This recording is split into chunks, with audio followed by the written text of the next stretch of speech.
So let's find out a little bit more about my Senate running mate on the Senate ticket, Geena Court. Now, I can recall meeting you a couple of years ago when Cairns was flooded. Well, actually, Bloomfield area was knocked around so badly. Very badly. And I walked up and set off on a convoy that Geena organised. How many convoys did you organise? Well, tell us about yourself and tell us about your service to the community. All voluntary. Well, I've been in Cairns about 37 years. Loved it here. So you're a North Queenslander. I am a North Queenslander through and through, definitely, and a country girl. My background is on farms as well, so definitely a country girl. That's why looking after regional Queensland suits me perfectly. The floods that Malcolm is talking about is Bloomfield, Ayton Dagara got flooded extremely badly, and I was taking supplies up there over a period of time, but I was banging my head against a brick wall trying to get any help out of the government. It was disgraceful, the lack of help that they had up there.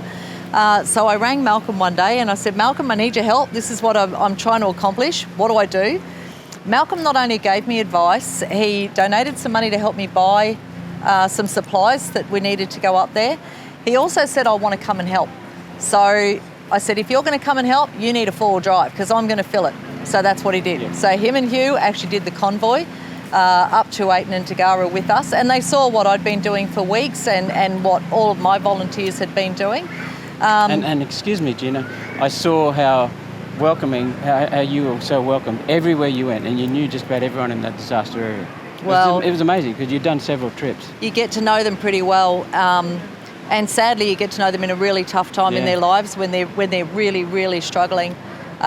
It was hard for me to go up there every time because every time I wanted to be there, don't get me wrong, but feeling people's pain and what they were dealing with, that was, it probably actually motivated me to just keep going over and over as many times as we did. Well, I've helped people clean up after floods in 74, 2011, 2020, 22 rather, in Maryborough, Gympie, Brisbane, Ipswich, Logan area. And it's heartbreaking, it's devastating. But what I saw at Bloomfield was nothing like that. It was way beyond that. Completely gone. Houses just completely smashed by a freak flood. It was full on like a war zone People up there. Devastated. Yeah. And they still are dealing with a lot up there. Like they haven't had a great deal of help. It took about 8 or 9 months for the grants to start coming through. So I still stay in touch with a few people up there.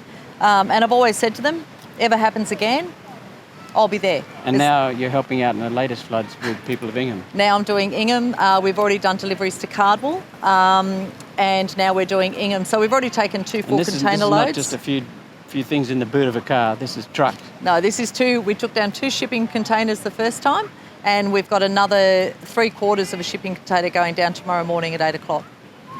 Wow. I don't do this for politics. I do this because the people need help. You were doing this before you were a candidate. I was. Before you even thought of being a candidate. Yeah. So thank you This is so what much. people should do. This is what Australia is all about. To me, it's people helping people. And we don't have enough of it.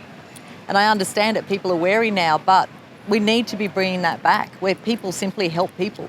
The number one value in Australia is mateship, and you're looking after your mates. 100%. Most of them I haven't even met yet, but that's okay. They're just new mates. We need her in the Senate so she can look after people right around the country and especially Queensland. Geena Court, number 2 on the Senate ticket. Authorised Malcolm Roberts, Brisbane.